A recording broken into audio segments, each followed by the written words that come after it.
അതായത് ഒരു ജനകീയനായ ഒരു നേതാവ്, അത് ഈ മണ്ഡലത്തിൽ പ്രവർത്തിച്ച് പരിചയമുള്ള ഒരാളല്ല താങ്കൾ. പക്ഷേ താങ്കളുടെ കയ്യിൽ ഉള്ളത് ഈ ട്രാക്ക് റെക്കോർഡാണ്, 18 വർഷത്തെ ട്രാക്ക് റെക്കോർഡ്. ഒരു കാര്യം, ഈ 2009 ശശി തരൂർ ഇവിടെ വന്നപ്പോഴും ഇതേ കാര്യം തന്നെയായിരുന്നു അന്നത്തെ ജനങ്ങൾ ചോദിച്ചത്, ആരാണ് ഈ ശശി തരൂർ എന്നതാണ്. ഇവിടെ സിറ്റിയിൽ എല്ലാവർക്കും അറിയാമായിരുന്നു. പക്ഷേ ഈ പറയുന്നത് നെയ്യാറ്റിൻകര, പാറശാല അങ്ങനെയുള്ള ഉൾപ്രദേശങ്ങളിൽ അങ്ങനെയായിരുന്നില്ല. അതേ ഒരു അന്തരീക്ഷം ഇപ്പോൾ ആരാണ് രാജീവ് ചന്ദ്രശേഖർ എന്ന് ചോദിക്കുന്നുണ്ട്.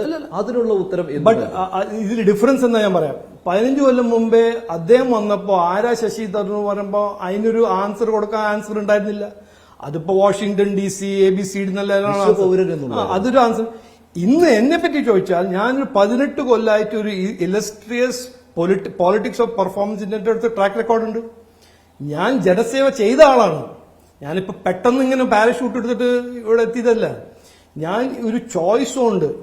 എന്നോട് പ്രധാനമന്ത്രി ചോദിച്ചു എവിടെയാണ് ലോക്സഭയിൽ മത്സരിക്കുന്നത്. ഞാൻ പറഞ്ഞു എനിക്ക് എന്റെ ഫസ്റ്റ് ചോയ്സ് ആണ് എന്റെ കേരള നാടിന്റെ തലസ്ഥാനം തിരുവനന്തപുരം. അത് എനിക്കൊരു ഓപ്പർച്യൂണിറ്റി കിട്ടിയ എനിക്കൊരു അഭിമാനമുള്ള സാധനമാണ്.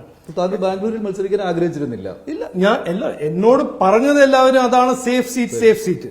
ബട്ട് എന്നോട് ചോദിച്ചപ്പോൾ എന്താണ് താങ്കളുടെ ചോയ്സ്, എന്റെ ഫസ്റ്റ് ചോയ്സ് ആയിരുന്നു എന്റെ സ്റ്റേറ്റ് കേരള, എന്റെ സ്റ്റേറ്റിന്റെ ക്യാപിറ്റൽ തലസ്ഥാനമായ തിരുവനന്തപുരം. ഞാനാണ് ചോദിക്കുന്നത്. താങ്കൾക്കൊരു സേഫ് സീറ്റ് കിട്ടാൻ ഒരു സാഹചര്യമുള്ളപ്പോൾ താങ്കൾ എനിക്ക് രാജ്യസഭയും കിട്ടിയായിരുന്നു. എന്നോട് ചോദിച്ചതല്ലേ രാജ്യസഭ വേണോ ലോക്സഭ വേണോ. ഞാനാണ് ചൂസ് ചെയ്തത് ലോക്സഭ ഏത് സീറ്റിൽ നിന്ന് ചൂസ് ചെയ്തപ്പോ എന്നോട് ചോദിച്ചപ്പോ ജാനുവരിയിൽ ഞാൻ പറഞ്ഞു എന്റെ ഫസ്റ്റ് ചോയ്സ് ആണ് എന്റെ സ്റ്റേറ്റിന്റെ തലസ്ഥാനമായ തിരുവനന്തപുരം. അത് കിട്ടിയാൽ എനിക്കൊരു വലിയൊരു അഭിമാനമുള്ള എന്റെ ഫാമിലിക്കും എന്റെ തിരുവനന്തപുരത്തിന് റെപ്രസെന്റ് ചെയ്ത് പാർലമെന്റ് പോവാന്ന് പറഞ്ഞാൽ എനിക്കൊരു വലിയ സാധനമാണ്. ഇത് പോളിറ്റിക്സും രാഷ്ട്രീയം ഒരു വൺ ഓഫ് ഇഷ്യൂ എന്നല്ല. തിരുവനന്തപുരത്തിന് റെപ്രസെന്റ് ചെയ്ത് മോദിജിന്റെ ക്യാബിനറ്റിൽ ഒരു മിനിസ്റ്റർ ആവാൻ, കൌൺസിൽ മിനിസ്റ്ററായി എനിക്കൊരു ഓപ്പർച്യൂണിറ്റി കിട്ടിയ എനിക്ക് വലിയൊരു അഭിമാനമുള്ള സാധനം. പക്ഷേ രാജീവ് ചന്ദ്രശേഖർ പൊളിറ്റിക്സിന്റെ അങ്ങേ അറ്റം വരെ ഇവിടെ കളിക്കേണ്ടി വരും തിരുവനന്തപുരത്ത്. പക്ഷെ താങ്കൾ ഞാൻ എന്നെ പറ്റി ഞാനൊരു സ്റ്റേറ്റ്മെന്റ് ആരോ എന്റെ ഒരു ഫ്രണ്ട് ഇന്റർവ്യൂ ചെയ്തപ്പോൾ ഇങ്ങനെ താങ്കളുടെ കൊളീഗ് ഇന്റർവ്യൂ ചെയ്തപ്പോൾ ഞാൻ പറഞ്ഞു എന്റെ ഒരു ഹിസ്റ്ററി ഉണ്ട്. എല്ലാ മൂമെന്റ് ഓഫ് ടൈമിനും ആൾക്കാർ എന്നെ അണ്ടർ എസ്റ്റിമേറ്റ് ചെയ്യും. എന്റെ ഹിസ്റ്ററി അങ്ങനെയാണ്.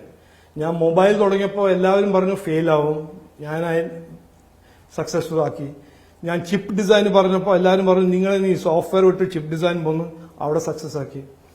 പോളിറ്റിക്സിൽ എനിക്ക് ഇപ്പോഴും ഓർമ്മയുണ്ട് 2006 ഞാൻ എന്റർ ചെയ്തപ്പോൾ എല്ലാവരും എന്ന് പറഞ്ഞു ഇതൊരു എക്സ് ബിസിനസ്മാൻ ആണ്, പോളിറ്റിക്സിൽ ഫെയിൽ ആവും. എന്റെ ഒരു 18 കൊല്ലം distinguish political career record politics of performance അത് നോക്കി എന്റെ റിപ്പോർട്ട് കാർഡ് നോക്കിയാൽ അപ്പൊ എന്നെ അണ്ടർ എസ്റ്റിമേറ്റ് ചെയ്യുന്നവരെല്ലാം ഭയങ്കര ഡിസപ്പോയിന്റഡ് ആവും. ഞാൻ അണ്ടർ എസ്റ്റിമേറ്റ് എന്നെ കുറെ ആൾക്കാർ അണ്ടർ എസ്റ്റിമേറ്റ് ചെയ്യും, ഞാൻ എല്ലാവരും സർപ്രൈസ് ചെയ്യും. എന്താ എന്റെ അടുത്ത് സീക്രട്ട് വെപ്പൺ?